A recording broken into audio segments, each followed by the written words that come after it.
هلو أصدقاء كرتونيتا. فيلمنا بيتكلم عن ميلون لي اللي خلاص تمت ال13 سنة، وبتتكلم عن قد ايه هي بتحب عيلتها جدا، وانهم السبب الاول في وجودها في الحياة، وان ابسط حاجة تقدمها لهم انها تكون مطيعة وتتفوق في دراستها. بعد كده بتتكلم انها كبرت وبقت مستقلة وتقدر تعمل كل حاجة لوحدها. وبعد ما توصل ماي المدرسة بتقابل أصحابها المقربين ليها، أولهم مريم أقرب واحدة ليها، وبعدين بيريا العاقلة بقى بتاعت الشلة، وآخرهم آبي ودي بقى الشجاعة المتهورة. بيبدأ اليوم الدراسي وكل واحد بيقول رأيه فيها، اللي يقول مزعجة واللي يقول غريبة ومش مفهومة، ولكن ماي بتتقبل كل الانتقادات ومش بتهتم من رأي أي حد فيهم. بينتهي اليوم الدراسي والبنات بيروحوا للسوبر ماركت بتاع كيفن الشاب اللي معجبين بيه، فبتسخر منهم ماي وبتفهمهم ان فريق الفور تاون احلى كتير. بترجع ماي البيت وبتستقبلها مامتها وبتسألها عن امتحانها، وبعد كده بيبدأوا ينظفوا المعبد عشان يستقبلوا فيه السياح. وبعد ما بيخلصوا بيروحوا يتعشوا مع والدها في البيت، واثناء ما بيحضروا العشاء بيظهر على التلفزيون فريق الفور تاون. بتفرح ماي جدا لما بتشوفهم، لكن مامتها ما بيعجبهاش الوضع. وقتها بتنسحب ماي في اوضتها وبتقعد تسمع فرقتها المفضلة في السماعات، وبتندمج جدا لدرجة انها بترسم كيفن بطريقة مثيرة في دفترها. وفجأة بتدخل عليها مامتها فبتتوتر جدا وبتحاول تداير الدفتر، لكن والدتها بتشوفه بتتعصب عليها جدا وبتاخدها وبيروحوا لكيفن وبتتخانق معاه وبتقوله ان يبعد عن بنتها. هو قاعد مش فاهم حاجة وكل اللي واقفين بيتريقوا عليها. بتروح مي وبتقعد تعيط وبتتخانق مع نفسها وبتعاتب نفسها على اللي عملته، وبعدها بتدخل تنام وبتحلم بكوابيس غريبة بتزعجها وتخوفها وهي نايمة. تصحى ماي تاني يوم على صوت مامتها وهي بتنده عليها عشان تقوم تفطر. بتقوم ماي وبتدخل الحمام، ولكن أول ما بتبص في المراية بتلاقي إنها اتحولت لباندا أحمر كبير. فضلت تصرخ ماي لحد مامتها قلقت عليها وفكرت إنها جالها أعراض البلوغ، وحاولت ماي تسيطر على الدب وتهديه، وفعلا رجعت لطبيعتها. ولما اتحمست رجعت دب تاني. وكده فهمت انها كل ما تهدى هترجع لطبيعتها، كل ما هتتعصب هترجع دب تاني.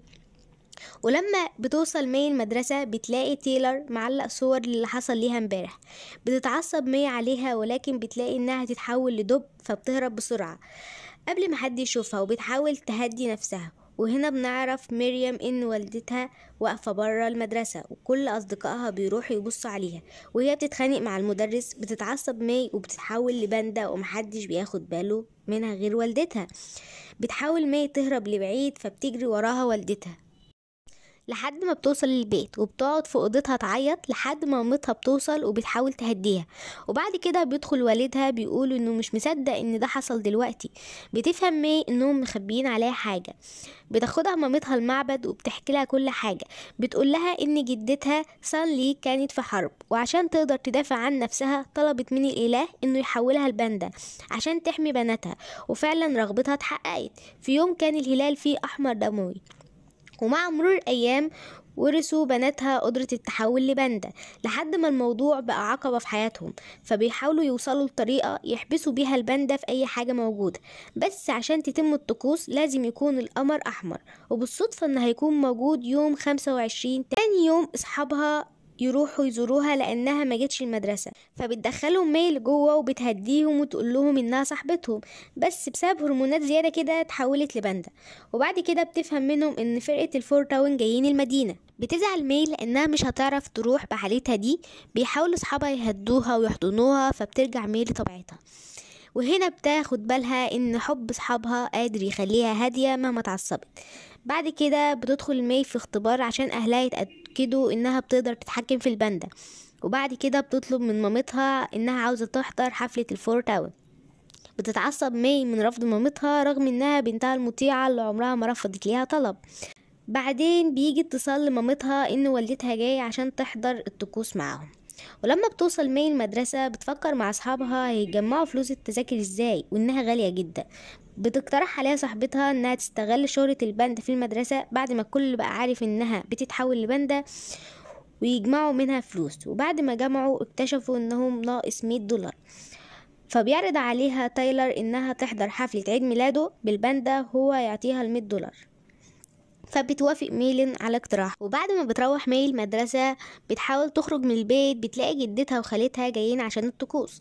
بتحاول مي تهرب منهم، ولكن جدتها بتدخل عليها الأوضة وبتحذرها إنها ما تظهرش كتير عشان ما يبقاش خروجها من الباندا صعب. بتروح مي الحفلة وبتظهر الباندا لآخر مرة عشان تعرف تكمل بقية الفلوس. في نهاية اليوم وهي قاعدة مع أصحابها بتسمع إن الحفلة مش يوم 18 وهتبقى يوم 25، وده نفس اليوم اللي هتعمل فيه الطقوس. فبتتعصب مي وبتتحول لباندا، وبيقول لها تايلر إنها تنزل تكمل الحفلة أو مش هيعطيها فلوسها. فبتهجم مي عليه لحد ما مامتها بتوصل وبتفضل تعاتب صحابها على استغلالهم ليها، وبتاخد مي وتمشي. بيوصل يوم 25 وبيبدأ عيلتها يحضروا لطقوس خروج الباندا.